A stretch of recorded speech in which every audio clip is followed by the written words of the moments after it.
Hello everyone, welcome to a new episode of Yuri's Obsession. Now, let us continue. The guest room is perfect. The sheets are iron, there is still in a soft filter the light comes through the curtains. I wake up to the sound of a light knock on the door. This isn't the aggressive, terrifying bang of my father's fist. It's a rhythmic, polite sound. It enters, carrying a tray with tea and a small plate of toast. She's dressed immaculately, her hair flowing like a dark river over her shoulders. Good morning, Natsuki. The silence was restorative.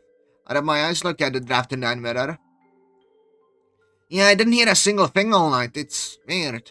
I kept waiting for a door to slam, but it never happened. Because there is no one here to slam them. Liz sits at the edge of the bed. She doesn't reach for Natsuki, but she watches her eat with an intensity that never wavers. She's cataloging the way Natsuki chews. The way she breathes, the way she holds the cup. So what now? Do we go to school? I don't want to run into Atazoth or Monika. They'll ask too many questions. Oh, there is no need for school today or tomorrow. Or it is worried that you are unwell, indisposed. What? I can't just stop going, Kiri. People notice. Let them notice. They're just background noise, Natsuki. Distractions. Out here in the world, you are a target. In here, you are a priority.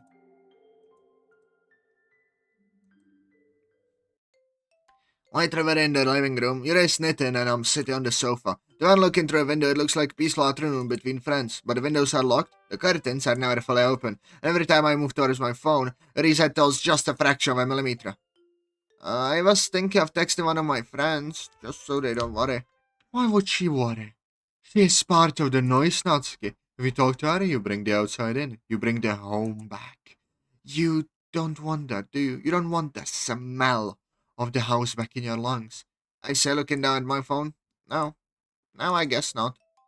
Then leave the phone on the table. Why does her head keep going back and forth beyond the outfit? It belongs to a girl who was hit. You aren't that girl anymore. You are here. He stands up and walks over to Natsuki. She leans down and adjusts the red ribbon she tied in Natsuki's hair tied before. She does it with the careful precision of a librarian fixing a loose binding. Then she takes Natsuki's phone. You can do anything you like, Natsuki. We can bake, we can read, we can talk for hours. I'm getting a life without bruises, a life without fear. All I ask in return is that you stay where I can see you. It feels like I'm part of our house now, like the furniture. You are a permanent addition to my collection, safe, untouched. Archived. Her color is wrong too. Some days go by. Natsuki keeps on sleeping peacefully every night, and Yuri wakes up with breakfast in bed. Then they stay in the living room for hours at a time. As days bleed into one another, the silence of the house begins to feel less like a sanctuary and more like a vacuum. The calm librarian-like precision Yuri displayed at first has sharpened to something jagged and suffocating. Natsuki is sitting at the table. A plate of perfectly prepared food sits before her, but she isn't hungry. Which is weird, because since she arrived to Yuri's house, she started binge-eating everything she could. And Yuri allowed it, being totally understanding. She's staring at the window. The curtains are heavy, but a tiny sliver of silver moonlight manages to pierce through. Natsuki reaches out to pull the curtain back, just an inch to see the street. Don't. Natsuki flinches, her hand freezes in midair. They stand there holding a silver tray. Her posture is perfectly normal, but her eyes are fixated on Natsuki's hand with a look of profound betrayal.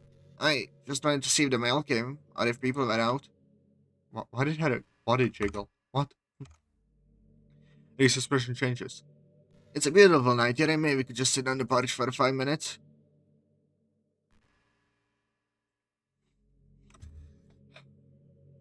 Yuri, what is wrong with you? The moonlight will fade your skin, Natsuki. And the eyes of the neighbors, they're like sandpaper. They'll scuff the finisher work so hard to restore. They walks over it. With agonizing slowness, closes the gap in the curtains, the room plunges back into a dim violet twilight. You are being difficult today. Your pages and chapters are getting messy. Phone, shut up. Later at night, I'm sitting on the sofa. Her is next to me, very close. I feel a desperate itchy need to hear a voice that isn't Yuri's. I found my phone, which Yuri had kept on high shelf to avoid radiation. I tried to turn it on. It's dead. The charging cable is gone. Yuri, where's my charger? I just want to check my messages. I bet my friends are freaking out by now. She doesn't answer immediately. She's sitting in her armchair, meticulously sharpening a small decorative letter opener with a whetstone. How do you dispose of it? You what? It's my phone. You can't just... I told you, Natsuki, that device is a link to the home. It carries the frequency of the man who struck you. Every time you touch it, you are inviting his hand back into this house. Yuri stands up. She doesn't move fast, but she moves with a sense of absolute authority. She walks over to Natsuki and stands so close that Natsuki has to crane her neck back. I am the archivist here. I decide which entries are kept and which are deleted. Your past is a corrupted file. I'm protecting the integrity of the current volume. My voice is trembling. Real failure starts to set in. You're acting crazy, Yuri. This isn't protecting me. I feel like I'm in prison. I want to go for a walk. I went to school tomorrow. I try to stand up, but you replace a hand on my shoulder. It's not a hit. It's not a shove. It is a heavy, immovable weight. She whispers her face inches from mine. You aren't going anywhere. You are a rare addition, Natsuki, and the rare additions do not leave the world. They stay in a climate-controlled environment. They stay still. Natsuki looks into Yuri's eyes. They aren't the eyes of the girl who shared tea with her. They are the eyes of someone who has entirely replaced Natsuki the person, with Natsuki the object. You're scaring me. Please, just let me go home. I'll deal with my dad. I'll deal with him then, whatever this is. The suppression doesn't change. She doesn't get angry. She simply looks at Natsuki with a terrifying, pitying smile. Deal with your dad after all these days you've been away. It is scout, she's right. Natsuki backs away her heart hammering and her ribs. She realizes that the locks on the door aren't to keep her father out, they're to keep her in. The quiet place has become a tomb. Now be a good girl and go to your room. I picked out a new book for us to read.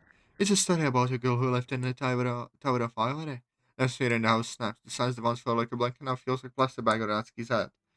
Her heart is just beating, slamming against her ribcage, a frantic rhythmic downward flight. Natsuki doesn't think, she doesn't argue. Her body moves on its own, a survival instinct honed by years of dodging her father, now redirected at her savior. I'm getting the hell out of here! She lunges past her shoulders catching Yuri's arm. She bolts for the hallway, her socks lie on the polished hardwood. She uses the front door and grabs the handle, twisting with a desperate white knuckle grip. Clack, clack, clack. Locked. The red ball, the chain, the secondary latch, all locked. Oh, Natsuki, darling, you're being so energetic today. It's quite adorable, really. Natsuki spins around, her back against the door. She looks around frantically, the kitchen window. Once again, her breath coming in sharp gasps. Natsuki reaches the kitchen, scrambles onto the counter, knocking a ceramic tea set to the floor. It shatters, the sound echoing like a gunshot in the sterile house. She grabs the window latch, but it's painted shut, or perhaps screwed into the frame. It appears in the doorway. She isn't running, she isn't walking fast, she moves with a graceful swing gait. Her hands folded neatly behind her. She looks at the broken tea set and sighs, a sign of pure love and disappointment. What are you doing? Sweetheart, look at the mess you made. They're going to cut your feet. Calm down from there, let me help you. Stay away from me, you're a freak! You're just as bad as him! Open the damn door, Yuri! Yuri stops at the edge of the counter. She reaches up, her fingers grazing Natsuki's face. Her touch is a grip. It's a caress, soft and lingering. As bad as him, Natsuki, baby, he wanted to break you. And I want to keep you. Yuri puts a hand over Natsuki's chest. Look at how your heart is racing. I can even see it in your neck. It's so beautiful. You're so alive and you're scared. But you don't need to be scared of me. Natsuki kicks out, but Yuri catches her foot with surprising strength, pulling her gently but firmly off the counter. Natsuki hits the floor, scrambling back for it, and her head hits the base of the refrigerator. Then Yuri saw her, catching Natsuki with her long arms. Shh, shh, shh. My poor girl. You're just overwhelmed. The transition is the hardest part. Reaches out and brushes his draping hair away from Natsuki's eyes, especially one of deep romantic adoration. The look of a girl in love, which only makes the madness beneath it more terrifying. Natsuki sobs. Please just let me go. I won't tell anyone. I'll just disappear. But you've already disappeared, baby. You're ours now. Just mine and yours. It leans down, pressing her forehead against Natsuki's. She closes her eyes, dreaming Natsuki's hand. I spent so many nights dreaming of a moment like this. Just the two of us safe in our little world. I'm going to take such good care of you. I'll cook your favorite meals. I'll read your poetry until you fall asleep in my arms every night. It'll be the perfect story, Natsuki. No one will ever come between us again. She kisses Natsuki's forehead, then moves to the bruise on her cheek, lingering there. You're my precious little bird, and I've built the most beautiful cage for you. Why would you ever want to fly away into the cold again? Yeah, you're insane! I'm in love, Natsuki, and love is a very demanding character. Yuri stands up, offering a hand to Natsuki with a long of pure domestic bliss. Now go upstairs and fix your hair. The ribbon is coming loose and we can have our masterpiece look unkempt, can we? Natsuki looks at Yuri's hand. She looks at the locked windows. The fight is draining out of her, replaced by a cold, paralyzing realization. Yuri isn't going to stop. She's going to love Natsuki until there's nothing left of her. That's not good. The house has gone completely dark, save for a few flickering candles Yuri has placed around the room. The scent of lavender is now thick and suffocating. I'm sitting on the edge of the large mahogany bed. I've now stopped fighting. My eyes are glazed, staring at the floor. My spirit fell archived. Wrist stands behind me, slowly brushing my hair. Sound the brush is the only sound in the world. There, see? Everything is much better when you don't struggle. The ink doesn't smudge, the pages don't tear, you're finally readable. I don't blink, I look at my wrist. Replaced my school uniform with a white silk nightgown. It's beautiful, but it feels like a shroud. My voice turns into a hollow whisper. Anyone's going to come looking for me, Yuri. Monika, the others, they'll find us. Oh, Natsuki, my sweet naive girl. Riz says the brush down and leans over, wrapping her arms around my neck from behind. Riz reaches on my shoulder. She saw a reflection of an empty mirror. My father there edited them out. I refined the world into just this room, just this bed. Edited? What does she mean? I see those curtains, there's nothing but stuff and white nose. We are the only two characters left in the entire story. Ray reaches into her pocket and pulls out a small silver pocket knife, one from her special collection. She opens it with a delicate click. I flinch, but I don't move away. I'm too tired to run. Are you going to kill me? Kill you, darling? No, I'm going to save you. Ray takes my hand and presses the cold steel blade of the blade against the back of my palm. Not to cut deep, but just not to leave a mark. Nothing compared to the pain that he made me go through. I'm going to make sure you never have to change again. I'm going to keep you in this exact moment.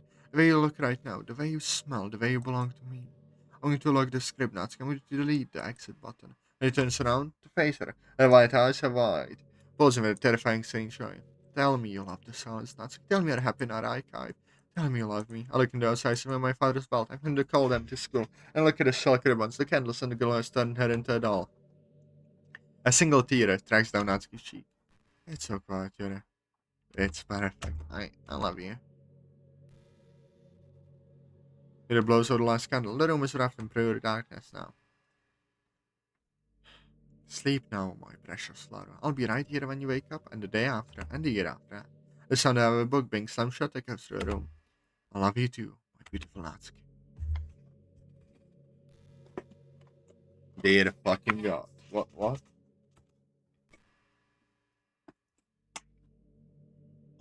Finally finished writing cards. And the game crashes once more. Of course. Okay, time to boot it up again. Well then. Please load quicker. Now, that is only one ending. And that is to wait here. And well, we wait.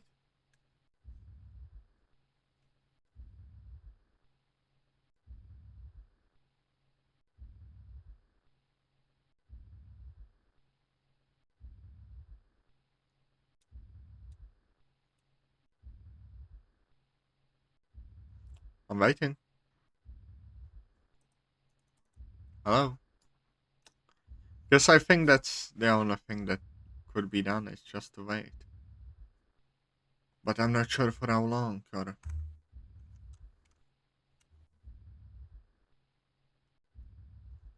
Like... Is it a few seconds? A minute? I do not know. That is something we must figure out.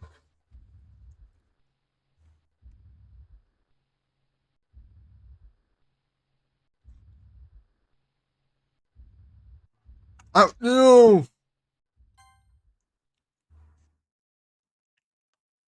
Okay, where were we?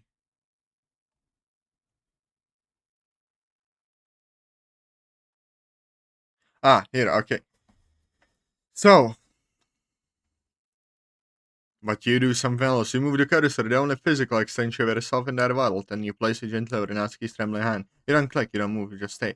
As why are you still standing there? I told you it was over. I told you I chose the silence. Go away before you see the rest of what happens. He's a stubborn leader, Natsuki. He wants to see the ink spill. Wants to witness the archive because he thinks pain is the only thing that makes her story real. Go on, Atazoth. Leave us to our peace. You don't move. The cursor remains a steady, unwavering spark of white light against Natsuki's skin. Seconds turn into minutes. The game's background music, that distorted looping track, begins to slow down.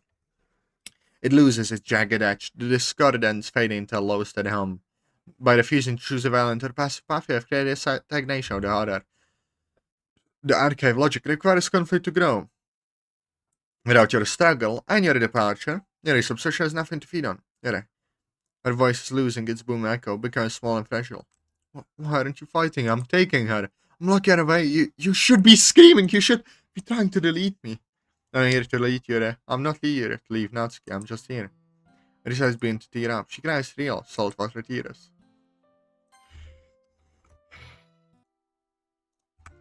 Her grip on Natsuki's arm begins to tremble, then it slides down. Her fingers brushing Natsuki's palm before letting go completely. I can't do it. I looked at her and I saw a girl who was hurt as much as I was. Natsuki falls back against the lock disguising her hair. The robotic stiffness leaves her body. She looks at her arm, then at Yuri, then finally at the screen. Still, you actually just stayed. Everyone else runs away when things get weird, but you just stood there in the dark with us. The sickle-orange light of the hallway finally breaks. The windows shatter, not from a glitch, but as if a pressure cooker has been opened. A fresh, cool breeze blows through the corridor, carrying the scent of rain and grass. The exit's entrance is soft, inviting green. Natsuki, the things I said, the archive. It was a nightmare I was dreaming while I was awake. Can you ever... Let's straight as a blazer, her voice regains a sharp, defensive, but loving edge. That's super creepy, and I like. Never talk about this again, creepy. But I get it. We're both a mess. Oh yeah, you only almost, kidnapped me and kept me as a doll. Yeah, that's fine, Natsuki reaches out. She doesn't grab your wrist, she offers her a pinky finger. No more archives, no more basements if the world is too loud. We find a park or a library together. And if by that, if he's way down there, well, I don't go to his house, we're going to the club. And it takes Natsuki's spring with around, a small genuine smile is forming. The club, where the windows are always open. Then, Natsuki reaches her hands gripping the lapels of Yuri's blazer, gently but firmly pulling her downward. Yuri's eyes widen in surprise for reflection as looking for a flutter shot. Her breath hitching her throat, they meet halfway. The kiss starts to hesitate, almost fragile touch, as if they're both afraid of breaking the spell of the silent hallway. Natsuki's lips are firm and taste faintly of the vanilla frosting from the cupcake she baked that morning. These are soft and cool, carrying the lingering scent of green tea. Her lets out a shaky sign to the kiss, her hands finally finding their place as they rest with extreme delicacy on Natsuki's waist. Natsuki, in confidence, slides her hands up to Yuri's neck, her fingers dangling in the silk of her violet hair. For a moment, the rest of the school, the club, the palms, the noise of it all simply ceased to exist. They saw the warmth of the sun on their backs, and steady rhythmic beating of two hearts found in the same tempo. They pull apart slowly, keeping their foreheads pressed together. Natsuki's cheeks are the exact same shade of pink as her hair ribbons, and Yuri is wearing a small radiant smile, the kind she only reveals when she's truly happy. We're walking on the bridge near the school. The sunset invites a beautiful natural orange. Unlike the one in the hallways, by truly silver-winged sunset, the two girls are walking side by side on their hands. Also, we're going to get some food. Real food, not just cupcakes. It seems to be the only thing we've eaten all week. I see a girl running towards me from a distance, with her arms in the air like she's totally waist, and I think she might draw to herself. Where did Sari come from? I don't even remember her in this story. She just fucking spawned in. Yeah, imagine how hungry I am. Yeah, sorry about that, Sari. Forgot to, throw some food into the bin too. I didn't try and mind everything else but the food, they all giggle. I'm surprised you stood there staring at the clock. Also, if you regret something or just curious. I'm thinking a lot would happen at the start towards Sari. That's cruel even for my standards. I just wanted to skip the pain. But I sound like that while I was starting. I couldn't save myself. I just created a void, emptiness, and with a horrible ending that she never truly deserved. If Sari's destiny was in the code, she was part of it as well. When you play God without understanding the rules, you only leave scars in the code that even I can't erase completely. So I ask myself, if you could delete me just like that, so you could get over your pain, would you do it? Don't answer. The fact that you're here now with all of us gives me a lot of hope. Like a pause for a moment.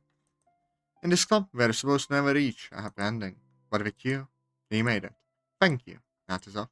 Like a smile sweetly, then walks faster, keep up with the rest. Hey, probably go get some rest. You look like you've been through a lot of dialogue boxes today. Three girls. Thank you for being the witness we needed, rather than the hero we expected. The story starts now. We're going to write about ending. The screen fades not to black, but to a warm, soft white.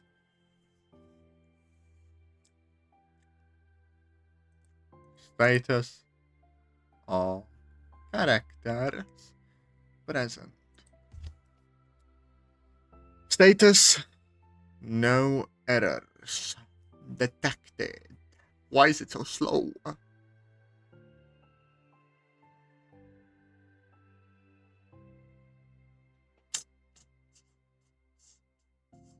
Hello? The game window stays open, peaceful and still. You have finished the story without breaking it. I've saved them by simply being there. The end. True ending. Thank you for playing Yuri's Obsession by Michi2907. Don't crash. I want some background music as I do the fucking. Yeah, thank you. The tier list. Now let's get right on it, shall we? Alright, so. Yuri's Obsession.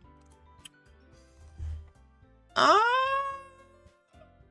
put it at it was alright, I guess. Because while the mod had a interesting premise, I was not really happy with how some of it was handled. It was very quick, but in a badly paced way, in my opinion. And just some of the things just didn't really make much sense to me. You know, the archive thing kind of came out of the blue. Monika's role in the story was just strange, and this ending was just very, very weird in a not that good way. I do like the concept of having that the only right choice is to do nothing and just be there. You know, but like it didn't make sense at the same time. It's weird. I don't know. I had my fun with it, sure, but not much else I can say. Anyway, thank you all for watching. Please like, comment, subscribe, and I love you all. Bye bye.